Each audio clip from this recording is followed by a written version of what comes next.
Hello बच्चों, चलिए प्रश्न को देखते हैं। प्रश्न दिया गया है, नीचे दिए गए चित्र यहाँ पर चार है, PQRS महिलाओं की यूटेराइन नलिकाओं को दर्शाते हैं, जिसे यहाँ पर आंशिक अवरोध बोला गया है। तो कह रहे हैं किन महिलाओं में अभी निषेचन संभव है इन चारों में से, PQRS। तो ये हमारे पास ऑप्शन है, देखते हैं कौन सा विकल्प सही होगा। उससे पहले देख लेते हैं यहाँ पर मुख्य अवधारणा इस प्रश्न का। क्या देखते हैं? मुख्य अवधारणा। तो यहाँ पर इस प्रश्न का जो मुख्य अवधारणा होगा वो होगा गर्भ निरोधक विधि, यानी ऐसी विधि जो गर्भ को रोकता है, गर्भ निरोधक विधि। और यहाँ पर कौन सी विधि की बात कर रहे हैं? चित्र के अनुसार शल्य क्रिया वाली विधि की बात कर रहे हैं, जो शल्य क्रिया द्वारा यहाँ पर गर्भ को, या यहाँ पर कह सकते हो प्रेगनेंसी को रोका जाता है, शल्य विधि या शल्य क्रिया विधि। इस तरह से इसमें कि नसबंदी, नर और मादा नसबंदी आता है। तो यहाँ पर ये जो डायग्राम दिखाया गया है, ये मादा का यूट्राइन नलियां हैं, यानी जो हमारा यूट्रस होता है उसके अलग अलग ये भाग हैं इस तरह से। तो किन में यहाँ पर निषेचन अभी संभव है आंशिक अवरोध द्वारा, ये यहाँ पर बताना है। तो एक एक करके देख लेते हैं। सबसे पहले देखो हमारा जो P है, P चित्र को देखो यहाँ पर।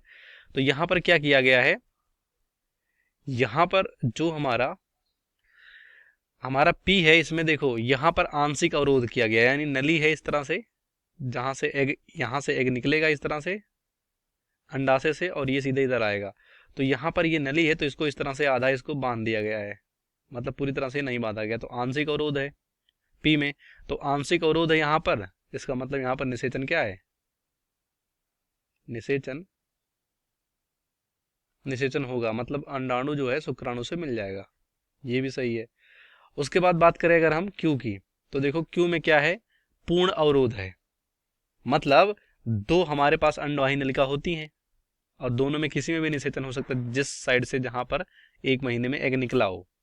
तो मान लो अगर यहाँ पर पूर्ण अवरोध बना दिया गया है इसमें Q में, तो जिस महीने यहां से एग निकलेगा इस समय तो निषेचन नहीं होगा, लेकिन यहां से जब एग निकलेगा तो निषेचन होगा। तो Q में भी यहाँ पर क्या होगा? निषेचन होगा। यहाँ पर भी निषेचन होगा, यहाँ पर भी निषेचन होगा। उसके बाद बात करें यहाँ पर R, तो R में देखो पूर्ण अवरोध दोनों में दिया गया, यहाँ पर भी है और यहाँ पर भी है, तो निषेचन यहाँ पर नहीं होगा, क्योंकि जो अंडाणु होंगे वो यहाँ पर बाहर आएंगे ही नहीं अंडवाही नलिका से, मतलब आगे नहीं आएंगे, तो निषेचन नहीं होगा यहाँ पर, या शुक्राणु अंदर नहीं जा सकता।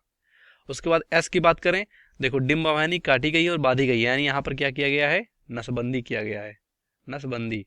तो नसबंदी किया गया है, दोनों साइड पे काटा गया है, बांधा गया है अंडवाही नलिका को। तो यहाँ पर भी निषेचन क्या होगा? नहीं होगा, क्योंकि अंडाशय से जो यहाँ पर अंडाणु होगा बाहर निकलेगा, लेकिन शुक्राणु अंदर नहीं जा पाएगा इस तरह से। तो ये भी हमारा यहाँ पर गलत है। तो निषेचन किसमें होगा? P एंड Q में। तो इसका राइट आंसर क्या होगा? पहला। बाकी सभी गलत हो जाएंगे। उम्मीद करते हैं आपको प्रश्न समझ में आएगा। धन्यवाद।